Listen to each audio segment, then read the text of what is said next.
A new dawn for Alexandria. A Dungeons & Dragons adventure. Session 0. The background.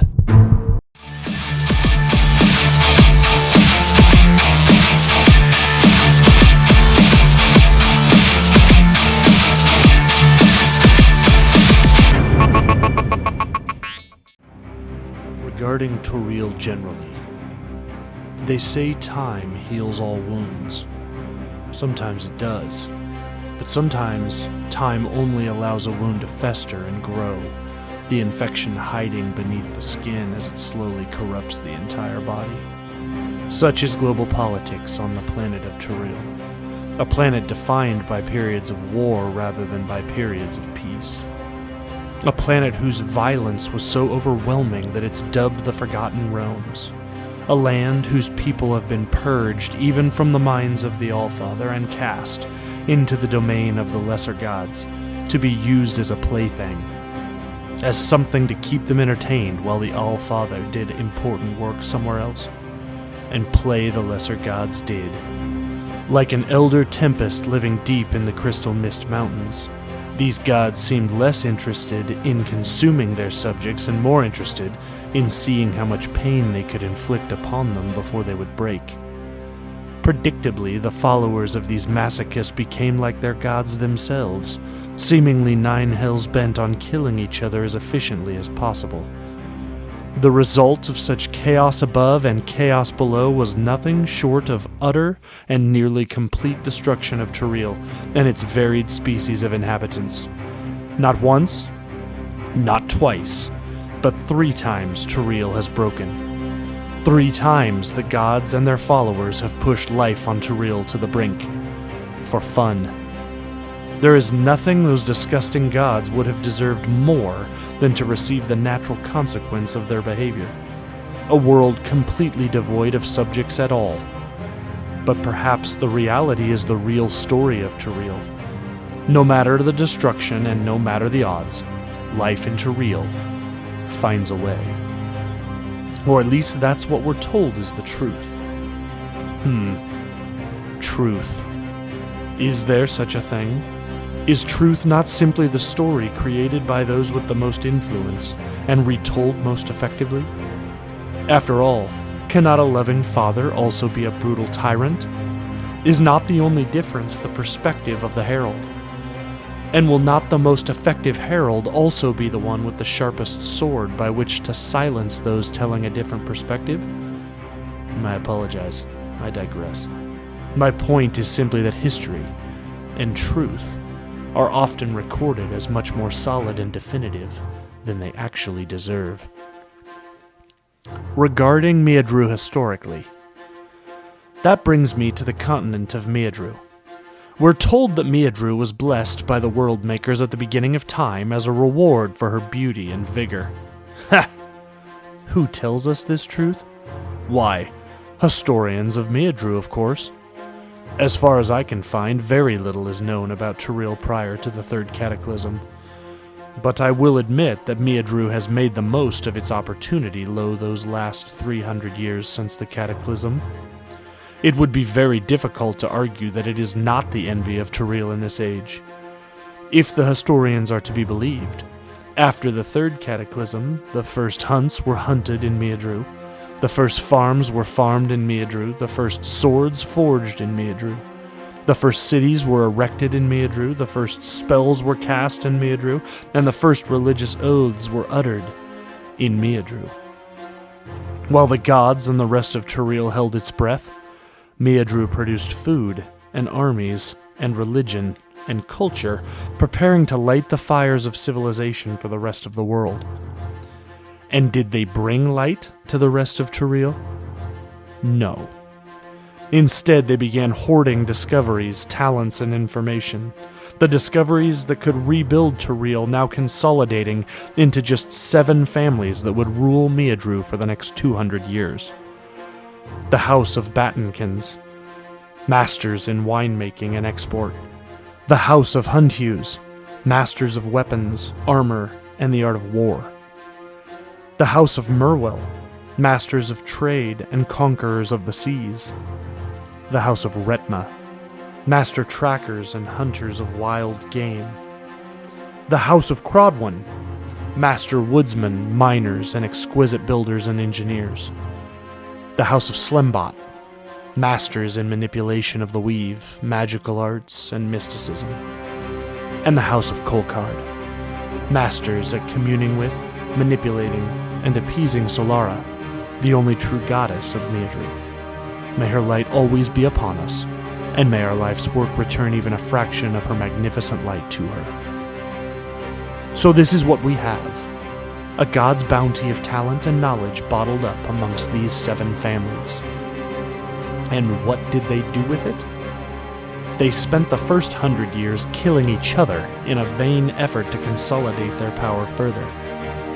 In 248 A3C, the Bright Lords grew tired of ceaseless battles and entered into the Bright Lords' Pact, recognizing the 7 Bright Lords and their families as the rightful heirs to a specific region of Miadru.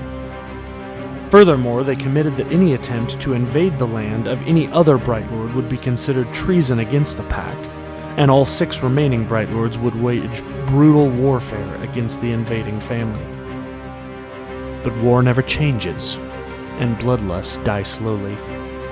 Without battle to wage against the other families, the 6 families other than Kolkard turned their swords inward, enslaving those within their borders who had ties to other families, or who did not meet with the approval of the lords and ladies with power in these burgeoning lands assigned to the families. Slavery, genocide, and assassination became the order of the day as families attempted to consolidate power by the sword and manipulate the other families by arguing that every violent act that occurred in their lands was a proxy orchestrated by an opposing family. It was chaos that would have surely ended the blossoming Miadru, were not for the intervention of the lowly House of Kolkard. The priests, priestesses, and scribes of Kolkard had asked for the smallest amount of land at the Bright Lord's Pact, and had built a beautiful temple in honor of Solara, that all the other houses could come to Kolkard's city, Solaritan, to worship the goddess of Miadru. The problem is, they never came. Not even once. The Bright Lady of Kolkard was devastated at the atrocities around her, the murder, the slavery, the lack of tribute being paid in to Solara. It was unacceptable. For the next 50 years, she would attempt to once again bring the 7 families to the bargaining table, which would culminate in the Solaran Covenants in 298 A3C. In the Covenants, the 7 families agreed on certain rights of individuals of any species born in Miadru. As Solara's chosen, anyone born in Miadru had a basic right to life, subject to contrary orders directly from a Bright Lord or Bright Lady, a right to personal property, subject to proper paperwork and taxation or contrary orders directly from a Bright Lord or Bright Lady, and a right to limited enslavement which shall, in no case, exceed 20 hours of work per day, cannot exceed 50 years in length, and must pay at least 1 copper piece per week.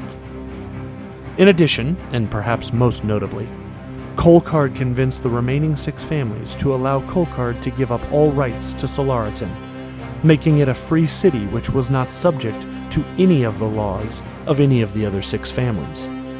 It was to be a refuge for anyone who was not allowed or not comfortable amongst the lands of the other 6 families. In addition, it would serve as a central hub of trade, negotiation, and politics, allowing a neutral ground for the families to meet. In exchange, Kolkard would be given the right to establish temples to Solara in every established city in each of the remaining 6 families' lands.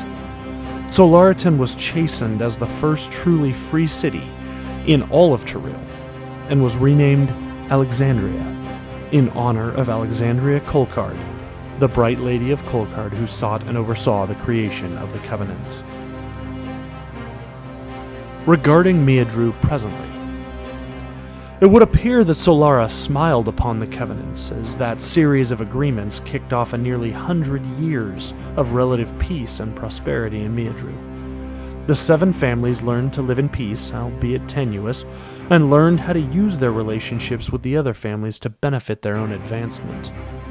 Increased rain blesses all grapes, a statement attributed to Bright Lord Hamilton Battenkins appears to be the order of the day since the Covenants. Sure, there are occasional skirmishes that must be rebuffed, and there's always sable rattling and political posturing among the families, but such is life in Miadrus. Apart from those ongoing instances, there has really only been one detail of note to report since the Covenants. That happened just 5 years ago. The other families received a distressing report that the House of Retna was under invasion via the Crystal Mist Mountains by giants of immeasurable prowess. The other families rallied an army behind the House of Hunthughes and rode at once to the mountains, fearing they would be far too late. By the time they reached the foothills stretching into the sapphire peaks of the Crystal Mist Mountains, they found nothing short of a miracle. The hardy explorers, miners, and hunters of House Retma had not only repelled, but completely routed their Goliath attackers, driving them back into the mountains from which they came. This served as a boon for House Retma, a house largely discounted by the other houses, since the increase of trade in Miadrus had led to a tapering in the need for the renowned hunters. But House Retma wasn't finished yet. 3 years ago, they discovered a lost civilization in the Parshundi Plains north of the Barrier Peaks. A civilization of humanoid beings with red and black marbled skin, skilled in manual labor but otherwise completely devoid of intelligence. House Retma entered into a supply agreement with the merchants of House Merwell for the sale of these so-called Parshmen. That supply agreement became contested by the other houses, resulting in the first annual conclave held, you guessed it, right there in Alexandria. Eventually, pricing was agreed upon amongst the families, and the Parshman Accord was executed, which served to set the annual price for the purchase and sale of Parshmen, as well as to outlaw the slavery of any species apart from Parshmen, other than as punishment for crimes or indentured servitude as a means of repaying debt. Ever since the Accord, the families have continued to meet in Alexandria for an annual conclave, a celebration of Miadrus culture, as well as an opportunity for the families to discuss various business in person. It is during this conclave, the 4th annual conclave, that our story takes place. A new dawn for Alexandria.